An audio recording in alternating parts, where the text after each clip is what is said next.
Billy the Cast.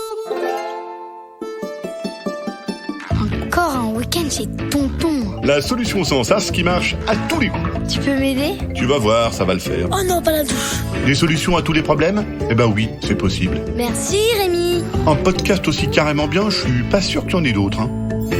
Bonjour, aujourd'hui c'est la Saint Petit Caillou qui reste coincé dans la semelle des chaussures, alors bonne fête à tous les petits cailloux qui restent coincés dans la semelle des chaussures. Chère bande de poditrices, chère bande de poditeurs, bonjour à tous. Installez-vous, mettez-vous à l'aise, pas la peine d'enlever vos chaussures, on n'enlève pas forcément ses chaussures pour écouter un podcast. Enfin, c'est comme vous voulez, ce podcast est interdit aux parents, mais pas aux chaussures. Nous voici donc réunis pour se débarrasser d'un nouveau problème d'enfant, puisque c'est la spécialité de mon podcast. Nous avons aujourd'hui le problème d'Ava, qui a 7 ans. Avant de parler de son problème, je voudrais féliciter Ava parce qu'elle a conseillé à son amoureux d'écouter mon podcast. Merci Ava, ça c'est super. Le problème d'Ava donc. Ava a peur des loups-garous. Pas marrant, je comprends. Peut-être que d'autres poditeurs ont le même problème, alors on va se débarrasser une bonne fois pour toutes de la peur des loups-garous. Tout d'abord, Ava, tu ouvres le tiroir à papier de ton bureau, tu prends une feuille blanche et un stylo de ta couleur préférée. Et puis, tu écris ce que je te dicte. Cher loup-garou, loup-garou, ça suffit. Loup-garou, il y en a marre. Loup-garou, tu me fatigues. N'as-tu rien d'autre à faire que de manger des gens? Sais-tu que passer son temps à manger des gens, la nuit, ça n'est pas très intelligent? D'abord, ça fout des caries plein les dents, ça donne des ballonnements, en plus, on me dit que tu marchais pas suffisamment, et puis, ça fait grossir. À force de manger n'importe quoi, ça te fait le poil pas très beau, sans parler de ton haleine tout à fait désagréable.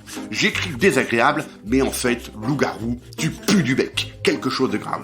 Quand tu parles, ça tue les mouches et ça fait vomir les abeilles. En plus, gros malin, tu sais que je connais des gens qui mangent leur crotte de nez. Et toi, juste après, tu passes et tu manges ces gens-là. Mais quel cochon tu fais, c'est pas possible.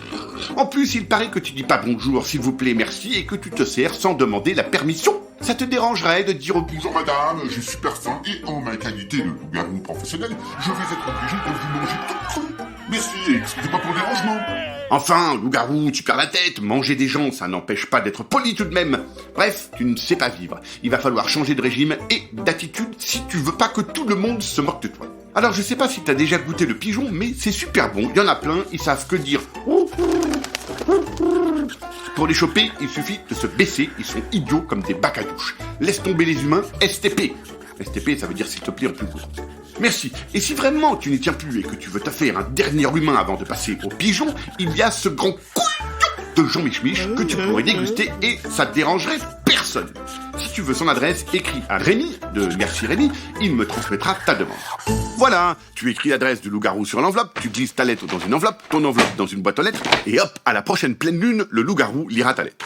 Si jamais tu n'as pas de feuille blanche, ou si tu n'as pas de stylo de ta couleur préférée, ou si t'as pas envie d'écrire une lettre au loup-garou, voici une autre solution.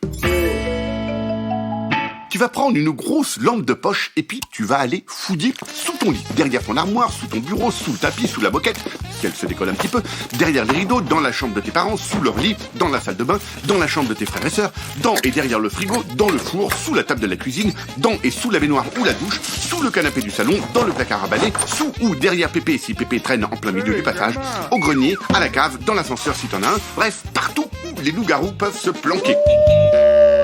Tu peux y aller, hein. Cherche partout, partout, partout, partout. Et là, tu vas découvrir un truc, Ava.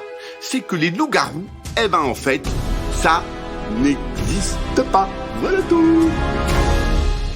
S'il reste un peu de pile dans ta lampe de poche, éclaire l'intérieur de ton oreille et regarde dans un miroir. Et tu verras qu'il n'y a que là qu'il existe le loup-garou. Dans ta tête, dans ton imagination.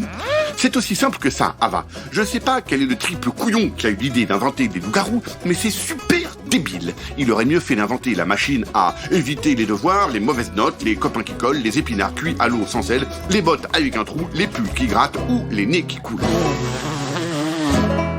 Voilà, Ava, tu viens d'apprendre une super bonne nouvelle, et ça, c'est une bonne nouvelle. Mais pas la peine de te trouver une autre peur, ça sert à rien, pas besoin d'avoir peur dans la vie. Allez, merci qui?